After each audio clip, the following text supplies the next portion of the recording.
আসসালামু আলাইকুম, শুভ সকাল। সবাইকে স্বাগত জানাচ্ছি আমার দেশ লিড নিউজে। সঙ্গে আছি আমি মাহবুবুর রহমান ইমন। আমাদের আজকের লিড নিউজের শিরোনামটি হলো ক্যান্সার চিকিৎসায় কতদূর এগিয়েছে বাংলাদেশ। নিউজটি লিখেছেন আবু সুফিয়ান। চলুন দর্শক, জেনে নেওয়া যাক লিড নিউজটির বিস্তারিত।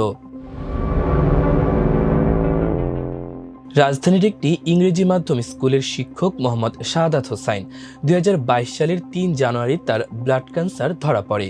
প্রথমে চিকিৎসা শুরু হয় মহাখালীর জাতীয় ক্যান্সার গবেষণা ইনস্টিটিউট ও হাসপাতালে। সেখানে ইন্ডাকশন কেমোথেরাপির প্রথম ধাপ সম্পূর্ণ হয়, কিন্তু পরবর্তী ধাপে তিনি ভারতে চিকিৎসা নিতে বাধ্য হন। সেখানে ৪ দফায় ৮০টি কেমোথেরাপি নিতে হয় তাকে। প্রতি ২৮ দিন চিকিৎসা ও পরের ২৮ দিন বিশ্রামের মাধ্যমে প্রায় ১০ মাসের চিকিৎসায় তার খরচ হয় প্রায় ২৪ লাখ টাকা।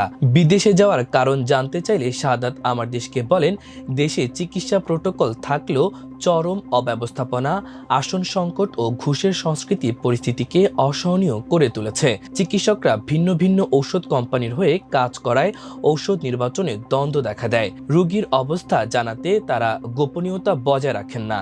এমনকি অস্থিমজ্জা প্রতিস্থাপন লাগবে কিনা তা জানতে চাইলে তুচ্ছ তাচ্ছিল্যের শিকার হতে হয়।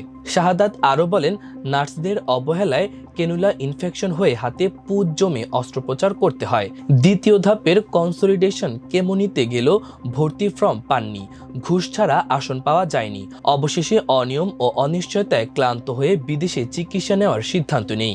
সিরাজগঞ্জের অবসরপ্রাপ্ত এক শিক্ষিকা ঢাকাতেই ক্যান্সারের চিকিৎসা নিচ্ছেন। তার ছেলে আব্দুল্লাহ আল সাফি বলেন, ক্যান্সার শনাক্ত হওয়ার পর রোগীকে মানসিকভাবে সামলানোর মতো প্রশিক্ষিত চিকিৎসক খুব কম। প্রাথমিক পর্যায়ে ডাক্তারদেরও রোগীকে সান্ত্বনা ও সঠিক দিক নির্দেশনা দেওয়ার প্রশিক্ষণ থাকা দরকার। আমাদের বড় সমস্যা রোগ নির্ণয় পর্যায়ে আইডেন্টিফিকেশন, ডায়াগনোসিস ও একিউরেসিতে। বায়োপসি রিপোর্টে ভুল হলে চিকিৎসা এগোয় না, আর রোগী মাসের পর মাস অনিশ্চয়তায় ভোগে। এ তো গেল সাধারণ দুজন ক্যান্সার রোগীর কথা। গত ১৫ সেপ্টেম্বর অন্তর্বর্তী সরকারের স্বাস্থ্য উপদেষ্টা নূরজাহান বেগম চিকিৎসার জন্য সিঙ্গাপুর যান। এ নিয়ে নেটিজেনরা শুরু করেন হইচই। প্রশ্ন হলো, বাংলাদেশে কি ক্যান্সার চিকিৎসা এখনো অপ্রতুল? গত ১.৫ দশকে এই চিকিৎসা কতদূর এগোলো? এসব প্রশ্নের জবাব খুঁজতে গিয়ে বেরিয়ে এলো এই খাতের নাজুক চিত্র। এ বিষয়ে ইউনাইটেড হাসপাতালের জিএম ডাক্তার মোহাম্মদ ফজলে রাব্বি খান আমার দেশকে বলেন, বড় চ্যালেঞ্জ হিসেবে রয়েছে বিশেষজ্ঞ চিকিৎসক ও অভিজ্ঞ টেকনিশিয়ানের ঘাটতি, আধুনিক ইকুইপমেন্টের অভাব, প্রাথমিক পর্যায়ে চিকিৎসায় দেরি এবং রোগ সংক্রান্ত পর্যাপ্ত তথ্যের অভাব। পরিসংখ্যান কি বলছে? বাংলাদেশে ক্যান্সার এখন একটি বড় জনস্বাস্থ্য সমস্যা। প্রতি বছর প্রায় ২ লাখ মানুষ নতুন করে আক্রান্ত হন এবং ১ লাখের বেশি মৃত্যুবরণ করেন। বিশ্ব স্বাস্থ্য সংস্থার তথ্য অনুযায়ী দেশে মৃত্যুর দ্বিতীয় প্রধান কারণ হলো ক্যান্সার। বিশ্বজুড়ে চিকিৎসায় অগ্রগতি হলেও বাংলাদেশে এখনও অবকাঠামো, জনবল ও সমন্বয়ের ঘাটতির বড় চ্যালেঞ্জ। মহাখালীর জাতীয় ক্যান্সার গবেষণা ইনস্টিটিউট ও হাসপাতাল দেশের একমাত্র পূর্ণাঙ্গ ক্যান্সার হাসপাতাল, যা ১৯৮২ সালে প্রতিষ্ঠিত হয়ে এখন ৫০০ শয্যায় প্রতিষ্ঠানে পরিণত হয়েছে। তবে ২০২৫ সালের ফেব্রুয়ারিতে সেখানে রেডিওথেরাপি সেবা ৪৪ দিন বন্ধ থাকায় প্রায় ১০,০০০ রোগী চিকিৎসা থেকে বঞ্চিত হন। ঢাকা মেডিকেল কলেজ সহ সরকারি হাসপাতালগুলো ও বেসরকারি প্রতিষ্ঠান যেমন ইউনাইটেড স্কয়ার, ল্যাভেড, এভারকেয়ার ও আহসানিয়া মিশন ক্যান্সার চিকিৎসায় ভূমিকা রাখছে। তবে সমন্বিতভাবে সার্বিক চিকিৎসা দেওয়ার সক্ষমতা খুব অল্প কয়েকটি প্রতিষ্ঠানে রয়েছে। ফলে অধিকাংশ রোগীকে বিভিন্ন ধাপের চিকিৎসার জন্য এক হাসপাতাল থেকে অন্য হাসপাতালে ঘুরতে হয়। এই প্রক্রিয়া রোগীর ওপর আর্থিক ও মানসিক চাপ তৈরি করে। চিকিৎসা পদ্ধতি ও প্রযুক্তি। বাংলাদেশে ক্যান্সার চিকিৎসায় মূলত ৩টি পদ্ধতি বেশি ব্যবহৃত হয়: কেমোথেরাপি, রেডিওথেরাপি ও সর্বাধুনিক পিইটি-সিটি ইমেজিং। সরকারি ও বেসরকারি হাসপাতালে কেমো ও রেডিওথেরাপি সাধারণত পাওয়া গেলেও টার্গেট থেরাপি ও ইমিউনোথেরাপি এখনও কেবল কিছু বেসরকারি প্রতিষ্ঠানে সীমিতভাবে চালু আছে।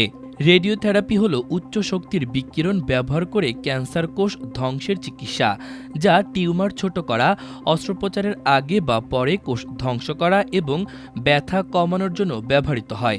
এ পদ্ধতি দুইভাবে প্রয়োগ হয়: এক্সটার্নাল রেডিয়েশন ও ইন্টারনাল রেডিয়েশন। এটি সার্জারি বা কেমোথেরাপির সঙ্গে মিশিয়ে ক্যান্সার নিয়ন্ত্রণে কার্যকর ভূমিকা রাখে। কেমোথেরাপি হচ্ছে ঔষধ নির্ভর চিকিৎসা যা ক্যান্সার কোষে বৃদ্ধি রোধ করে বা ধ্বংস করে। এই ঔষধ রক্ত প্রবাহের মাধ্যমে পুরো শরীরে কাজ করে এবং দ্রুত বিভাজনশীল কোষগুলোকে লক্ষ্য করে। এটি সার্জারির আগে বা পরে টিউমার ছোট করে, ছড়িয়ে পড়া কোষ ধ্বংস বা উপসর্গ কমাতে ব্যবহার হয়। কেমোথেরাপি দুইভাবে দেয়া হয়, সিস্টেমিক এবং রিজিওনাল। ক্যান্সার চিকিৎসায় যুগান্তকারী পরিবর্তন এনেছে পিইটি-সিটি প্রযুক্তি। এটি ক্যান্সার শনাক্তকরণ, চিকিৎসা পরিকল্পনা ও পুনরাবৃত্তি পর্যবেক্ষণ নতুন দিগন্ত খুলেছে। পিইটি স্ক্যান ক্যান্সার কোষের কার্যক্রম শনাক্ত করতে রেডিওঅ্যাক্টিভ ট্রেসার ব্যবহার করে, যা শক্তি নির্ভর কোষে জমা হয়ে শরীরের সক্রিয় ক্যান্সার অংশ চিহ্নিত করে। তবে বাংলাদেশে পিইটি-সিটি স্ক্যানের সংখ্যা, দক্ষ বিশেষজ্ঞ ও আর্থিক সক্ষমতার ঘাটতি বড় চ্যালেঞ্জ। সরকারি বেসরকারি সমন্বয় ছাড়া রোগীর চাহিদা পূরণ করা সম্ভব নয়।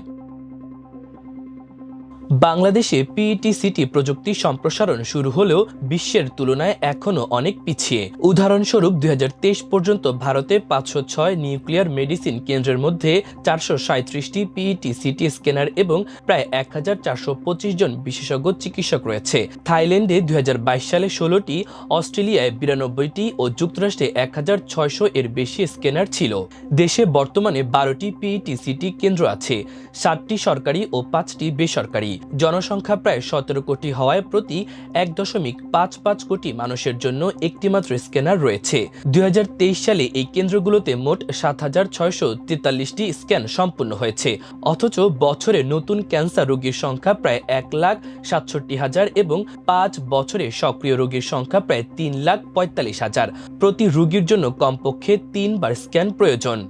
পিইটি-সিটি স্ক্যানে ব্যবহৃত রেডিও আইসোটোপ উৎপাদনের জন্য দেশে 2টি সাইক্লোট্রন মেশিন আছে। একটি 2010 সালে ইউনাইটেড হাসপাতাল এবং দ্বিতীয়টি 2020 সালে NINMAS এ। বিশেষজ্ঞ চিকিৎসকের সংখ্যা সীমিত, প্রায় 300 জন রেডিয়েশন অনকোলজি, 500 জন মেডিকেল অনকোলজি, সর্বোচ্চ 100 জন গাইনি ও সার্জিক্যাল অনকোলজি এবং 200 জন নিউক্লিয়ার মেডিসিন বিশেষজ্ঞ। বাংলাদেশের ঔষধ শিল্প বিশ্বমানের ক্যান্সার ঔষধ উৎপাদন করে, যা দেশীয় ও আন্তর্জাতিক বাজারে সরবরাহ করা হয়।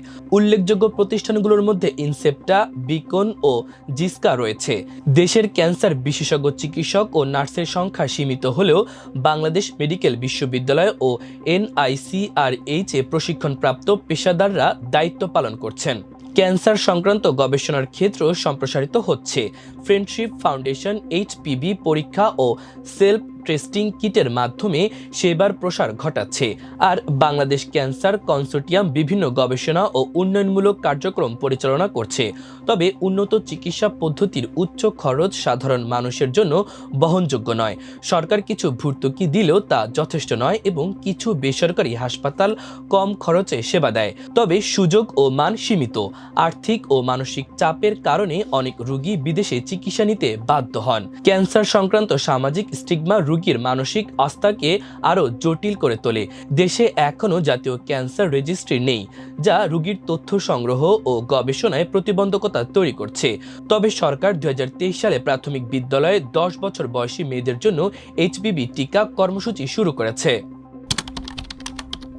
2024 সালে জুলাইয়ে প্রকাশিত official journal of society of nuclear medicine Bangladesh এর এক নিবন্ধনে ক্যান্সার বিশেষজ্ঞ professor doctor Fatema Begum growth of PET-city imaging and it's perspective শিরোনামে উল্লেখ করেন, আগামী দশকে 50 থেকে 100 স্ক্যানার স্থাপন সম্ভব, যা দেশের ক্যান্সার চিকিৎসায় যুগান্তকারী পরিবর্তন আনতে পারে। ফজলে রাব্বি খান বলেন, এখন আমরা ক্যান্সার চিকিৎসার জন্য যে প্রোটোকল বা গাইডলাইন অনুসরণ করি, যে কোনো উন্নত দেশ সেই একই প্রোটোকল বা গাইডলাইন অনুসরণ করে।